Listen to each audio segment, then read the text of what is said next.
Ladies and gentlemen, honorable judges and fellow debaters, today we gather to discuss a critical issue that affects the daily lives of millions of Indonesian public transportation.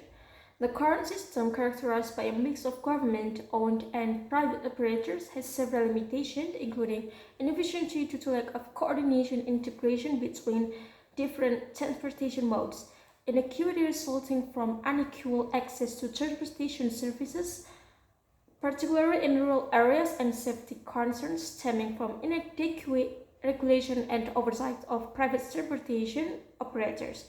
These issues lead to frustration, wasted time, and increased costs of commuters, ultimately affecting the overall quality of life and economic productivity. We propose that the government fully own and manage all public transportation in Indonesia, involving nationalization of all public transportation assets and infrastructure, and centralized management by a single government agency. This would enable better coordination and integration of transportation services, prioritize public interest over private to ensure equal access to transportation services, and ensure strict adherence to safety regulations and standards. By having government fully own and manage all public transportation, we can create more efficient, accessible, and safe transportation system that benefits all citizens, fostering economic growth, reducing congestion and pollution, and improving overall quality of life. A unified system would also facilitate the implementation of modern technologies such as smart traffic management and integrated payment systems, further enhancing the community experience. Moreover, government ownership would allow for better planning and investment in transportation infrastructure, ensuring that it meets the needs of a growing population and supports sustainable development. In conclusion, our proposal offers a comprehensive solution to the challenges facing public transportation in Indonesia, and we urge you to support our proposal and join us in shaping a better future for Indonesia's public transportation, where every citizen can enjoy reliable, affordable, and safe transportation options and contribute to the country's development and prosperity. By updating this proposal, we can transform Indonesia's transportation landscape, making it more efficient, equitable, and sustainable for generations to come. Thank you.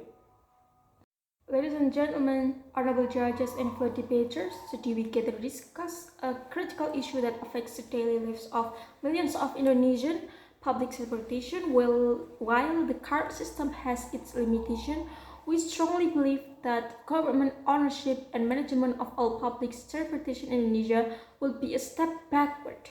The proposal to nationalize all public transportation assets and infrastructure and centralize management by a single government agency would lead to bureaucratic inefficiencies, stifling innovation and competition. This would result in a lack of flexibility and adaptability, making it difficult for the transportation system to respond to changing needs and circumstances. Moreover, government ownership would prioritize bureaucratic interests over public needs, potentially leading to inadequate services and increased costs for commuters. We also question the government's ability to effectively manage and maintain such a vast and complex transportation network, given the existing challenges in infrastructure, development, and maintenance. Furthermore, this proposal would likely lead to significant financial burdens on the government, diverting resources away from other critical public services such as healthcare, education, and infrastructure development. Instead, we propose that the government focus on regulating and overseeing private transportation operators, ensuring they provide safe, efficiency, accessible services to the public. This approach would promote competition, innovation, and accountability, ultimately benefiting the commuters. By allowing private operators to compete, we can encourage the development of new technologies, services, and business models that cater to the diverse needs of the public. Moreover, regulatory oversight would ensure that private operators adhere to safety standards, provide reliable services, and prioritize customer satisfaction. By rejecting this proposal, we can preserve the benefits of private sector participation and ensure that Indonesia's transportation system remains dynamic, responsive, and innovation. In conclusion, we urge you to consider the potential consequences of government ownership and management of public transportation and join us in advocating for a more nuanced and effective approach that balances public interest with private sector, promoting a transportation system that is responsive to the needs of all Indonesians. Thank you.